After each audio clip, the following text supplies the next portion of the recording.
I just thought of something, y'all. Y'all know I was gonna do this whole decoding the matrix thing, right? And I got the idea from this lady that I forgot her name. Shit. Let me see if I can go in my inbox. Well, anyway, I'll put her name in the description box. This lady on YouTube is talking about the Matrix and everything, and she naming names. I love her, but she's not naming specifics, because I guess she feels like people, by the time you see her seminar, you basically kind of know what she's saying. She's talking about how there are psychologists that are paid by the powers that be to figure out how to keep human beings unconscious. And yes, I absolutely agree with that.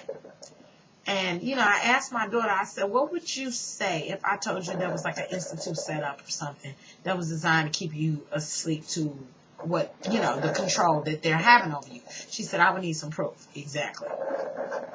But, I knew that YouTube, when it first started, was very pure, unadulterated. Just people's opinions, putting things out there. People were being very honest. Things were coming together. Then, once you had people start getting famous off YouTube, I'll give you an example, B. Scott, love him. But anyway, once you had that, it kind of changed the dynamic of it, because people were coming on, and Soulja Boy, that's another person. People were realizing that YouTube was a platform. So here we go with the good and the bad. Yes, now YouTube has become a platform for people to step up and have a broader audience and a broader perspective. That's very good. But also what's bad is it's turned some people towards a motivation through a less of a pure place in their spirit that it's coming from. You got people on here that are phony. You got people on here that are egotistical, because the perception of I can get famous, or I can make money to do this is motivating their ego. Which is why, they've offered me a lot of money for my very popular videos, which I took a lot of them down because they were just harboring too much negative situations. So a lot of the videos that, were just attracting people to make negative statements, I took them down. But YouTube was willing to pay me for them. I just didn't want to get caught up in. They're still willing to pay me for certain of my singing videos and stuff. But I didn't want to get caught up in the pressure of trying to conform to a certain thing for money. I'm not very materialistic. I love money. I love it. I love spending it. But I don't, it doesn't motivate my life. It doesn't motivate the choices that I make in my life. So anyway. Now, I'm getting ready to upload this video, and it's like, make money on your videos. Set up an account for monetization in 4 easy steps. Upload will not be interrupted. Get started. So if I let you put ads on my video, you're going to give me money. But I have to have a video that's generating a lot of views in order for you to do it. So now I got to start figuring out, instead of being true and authentic, how, because true and authentic don't get me that many views. Y'all know that.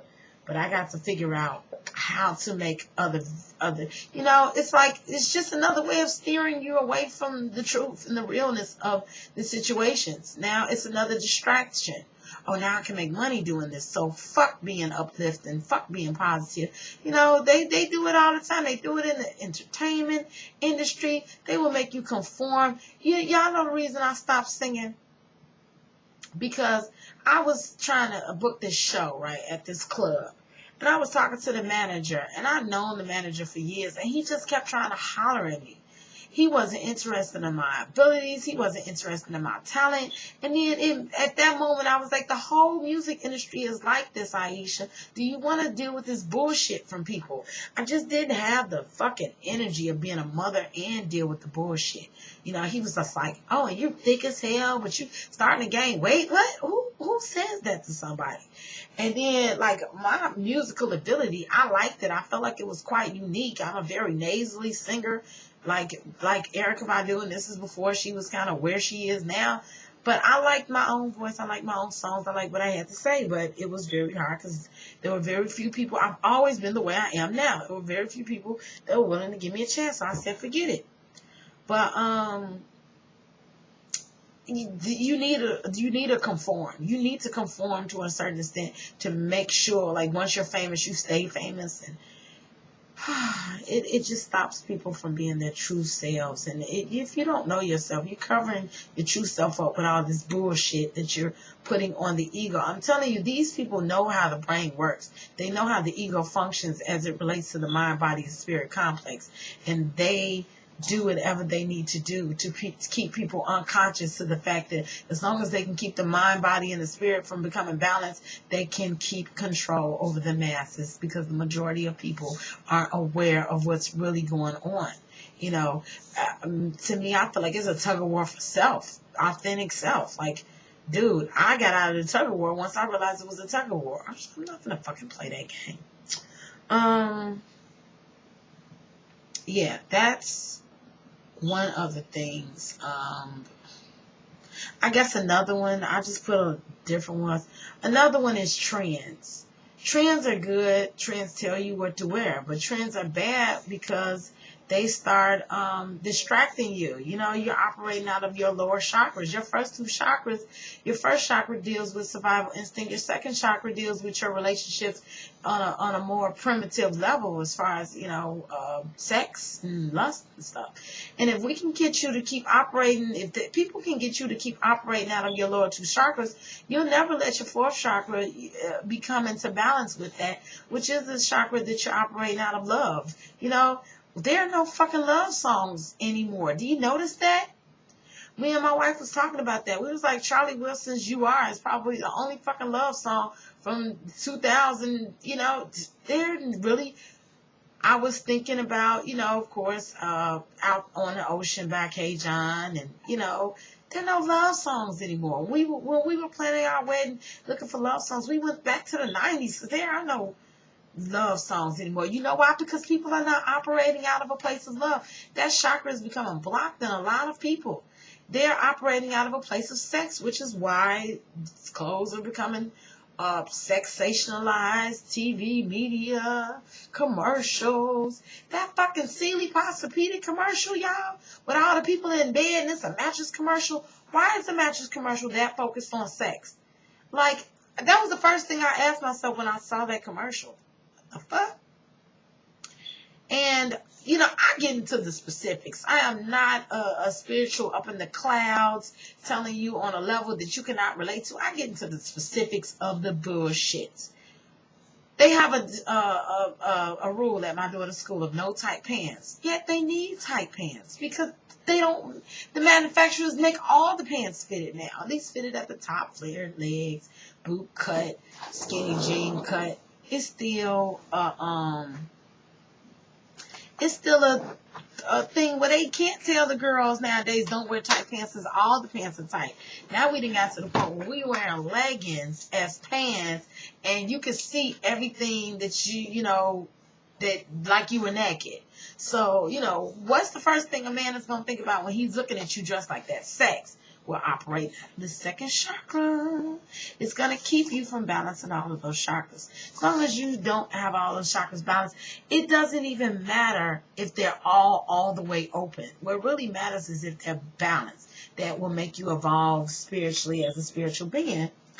But, you know, the trends, they got little kids' clothes that are designed as adult clothes, and people just unconsciously buy them because they feel like, okay, well, they're making it, you know, they're making it in her size, and, you know, they're over-sexualize the children, and then they wonder. Then it's such a contradiction because then the leaders of the United States are going, oh, teenage pregnancy is happening too much, and what's going on? That's what the fuck is going on. You cannot feed a kid sex and then expect them not to have it.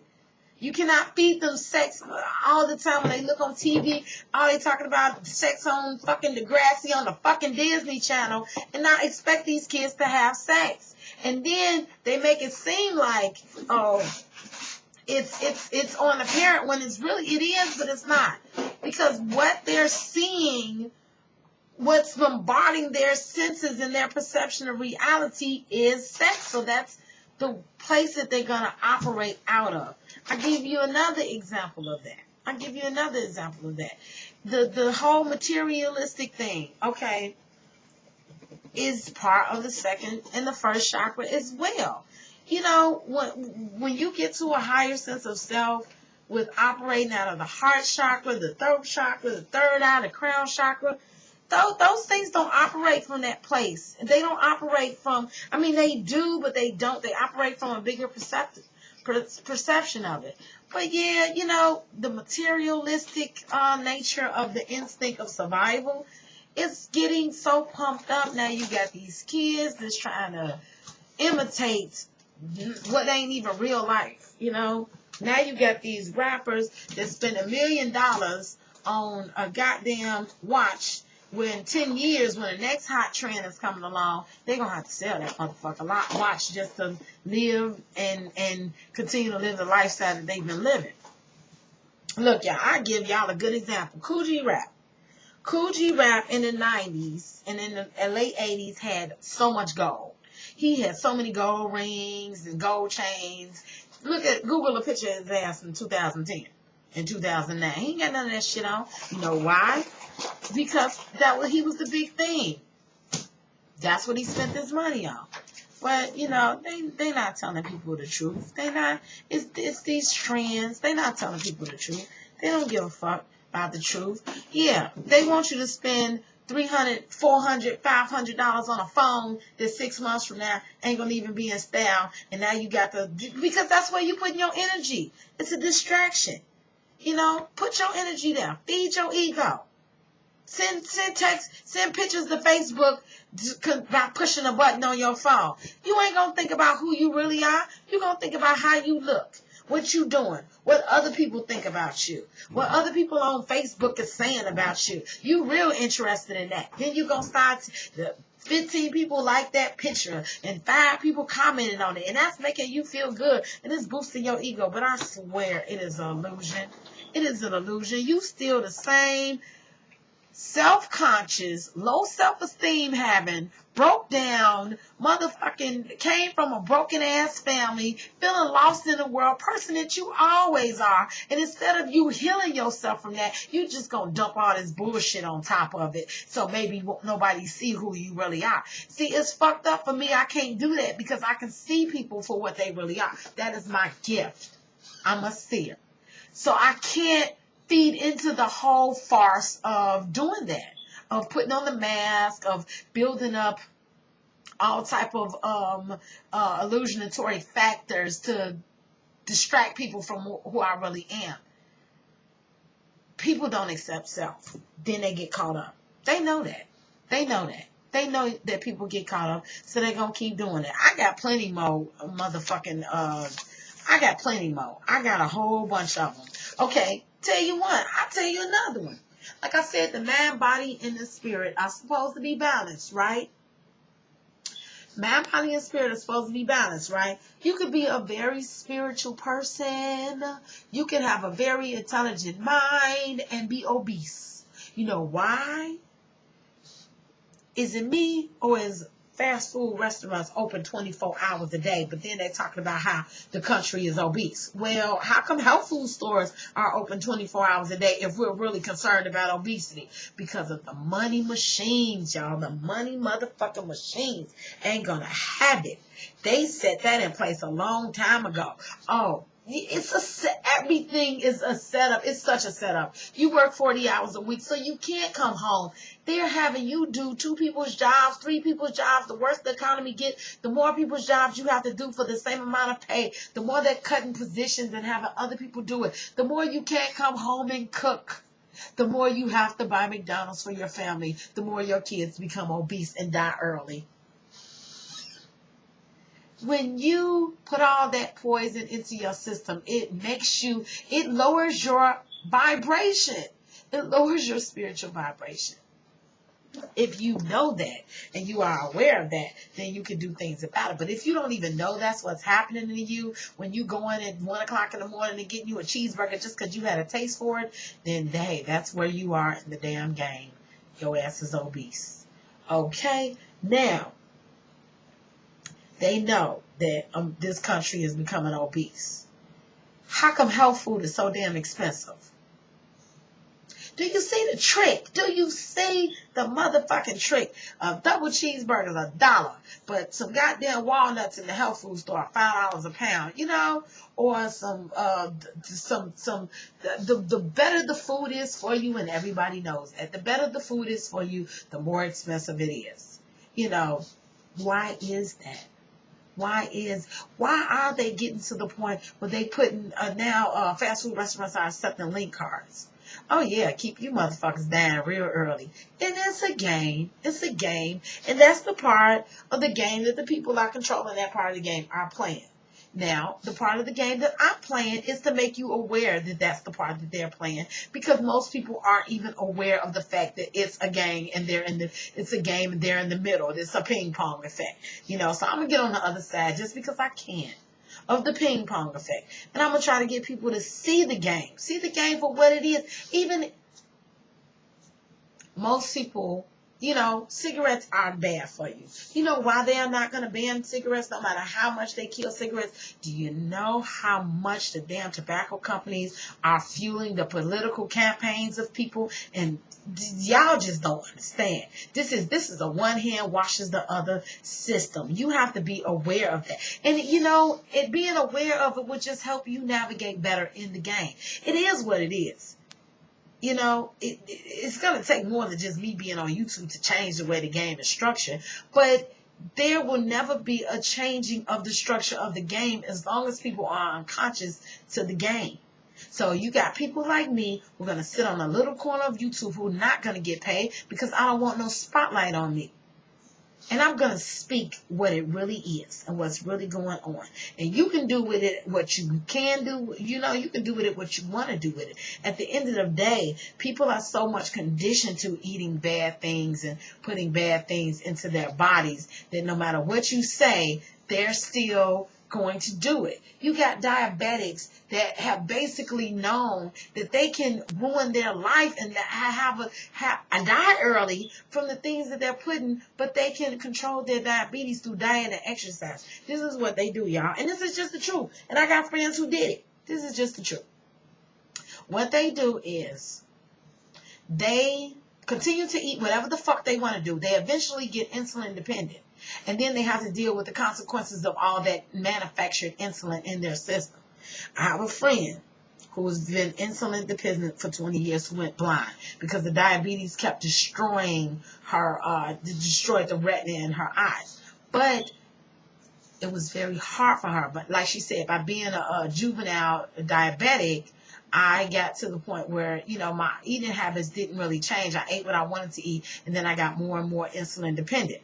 I have a friend now whose kidneys is fucked up. She's on dialysis, and she has problems with her stomach because the diabetes destroyed her nerve endings. Most people don't understand that diabetes destroys parts of your bodies, not just your inability to break down sugar.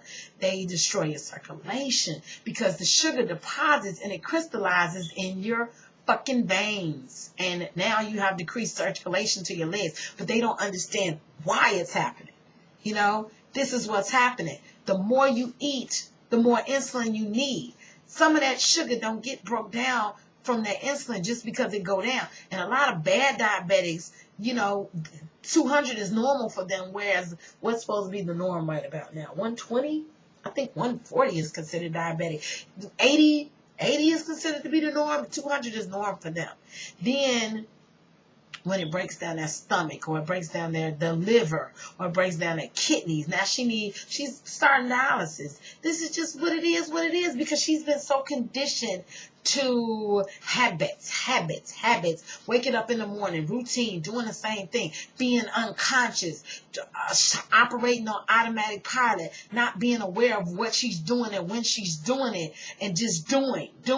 Whatever the body wants, I'm going to feed the body cravings, not even allowing the brain to be in balance with the body and have it at balance and in moderation, because everything has to be balance. You can't just eat all bad food and not think something bad is going to happen. And goddamn it, if you eat too many good foods, then, you know, you've seen people that ran 8 hours a day on my strange addiction. He got addicted to running and was breaking his body down that way too. You have to have a balance. Okay, I'm through ranting for the day, and hopefully I'll come back with more rants. So stay tuned. I'm on a roll.